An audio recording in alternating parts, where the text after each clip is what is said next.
नमस्ते, म डाक्टर सीताराम न्यौपाने बालरोग विशेषज्ञ अहिले भरतपुर अस्पतालमा कार्यरत छु।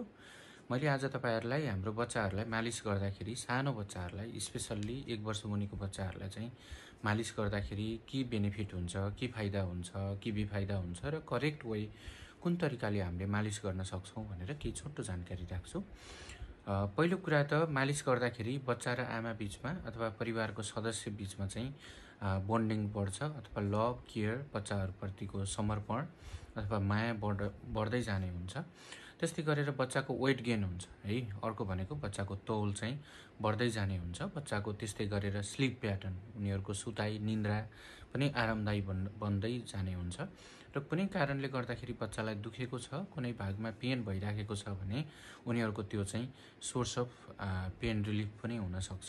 त्यही भएर यी कुराहरु प्रमोट गर्नको लागि, बच्चाको तौल बढाउनको लागि, उनीहरुको स्लीप प्याटर्न बढाउनको लागि, बन्डिङ बढाउनको लागि चाहिँ मसाज गर्दाखेरि चाहिँ राम्रो मानिन्छ। स्पेशल्ली हाम्रो कल्चरमा अझ मसाज तोरीको तेल लगाएर मसाज गर्ने बानी छ र मसाजका यी फाइदाहरु हुन्छ। तर धेरै जसोले हामीले चाहिँ मसाज गर्दाखेरि दिमागको अगाडिपट्टिको भागमा यहाँनेर सफ्ट स्पट भन्ने हुन्छ भनेको त्यहाँनेरको तालुको भाग चाहिँ पुरिएको हुँदैन र त्यो भागमा मसाज गर्दाखेरि युजुअली हामीले टाउकोमा मसाज गर्दाखेरि चाहिँ यो भागमा धेरै जोडले प्रेसर लगाएर चाहिँ मसाज गर्नु हुँदैन भनेर भनिन्छ है त। अरु भागमा चाहिँ टाउकोको यो सफ्ट स्पट भन्दा अरु भागतिर चाहिँ गर्ने, जेन्टली गर्ने, एकदमै सफ्ट तरिकाले गर्ने।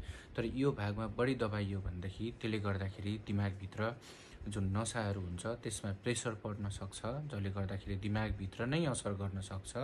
त्यस्तै गरेर हाम्रो यो टाउको भित्र एक खालको प्रेसर हुन्छ, हामीले इन्ट्राक्र्यानियल प्रेसर भनेर भन्छौं। त्यसमा त्यो प्रेसरमा चाहिँ चेन्जेस आउन सक्छ, परिवर्तन आउन सक्छ र त्यस्तै गरेर यदि हामीले बेसरी गरेको छ भनेदेखि बेसरी चलाएको छ, मसाज गरेको छ भने र त्यहाँनेरको स्किनहरु ब्रोक भएको छ, स्किनहरु निक्लेको छ भनेदेखि त्यहाँनेरको इन्फेक्सन चाहिँ भित्र दिमागसम्म पनि जान सक्छ भनेर लिटरेचरहरुले भनेको पाइन्छ है। त्यही भएर हामीले कुन बेलामा गर्ने, कसरी गर्ने मसाज भन्दाखेरि हामीले यो भाग भन्दा अन्य भागतिर जेन्टली उलाई चाहिँ एकदमै आरामदायी तरिकाले गर्नु पर्यो र उले चाहिँ खाना खाइसकेको पिरियडमा है, बच्चाले भर्खरै खाना खाइसकेको छ भने त्यो अवस्थामा चाहिँ सकभर नगरेको राम्रो। यदि बच्चा उठेको छ, अलर्ट छ, एक्टिभ छ भने त्यस्तो बेलामा अन्य अवस्थामा चाहिँ गर्न पर्यो र त्यस्तै गरेर हामीले मसाज गर्दाखेरि कहिलेकाहीँ बढी प्रेसर लाएर बच्चा बलियो हुन्छ भनेर धेरै नै प्रेसर लगाउन खोज्छौं र त्यस्तो बेलामा बच्चा रुन सक्छ। त्यही भएर बच्चालाई नरुवाइकन एकदमै उसको रेस्पोन्स हेरेर उले चाहिँ कतिको कम्फर्ट फिल गरेको छ भनेर त्यही अनुसारको मसाज गर्न पर्यो र अर्को कुरा चाहिँ तेलको सिलेक्सनमा उसलाई एलर्जी नहुने, स्किनलाई सुथ गर्ने खालको तेल आफुलाई जे प्रिफरेबल लाग्छ त्यो चाहिँ युज गर्नु होला। सकभर अहिलेको रिकमेन्डेसन चाहिँ कोकोनट ओइल छ है त।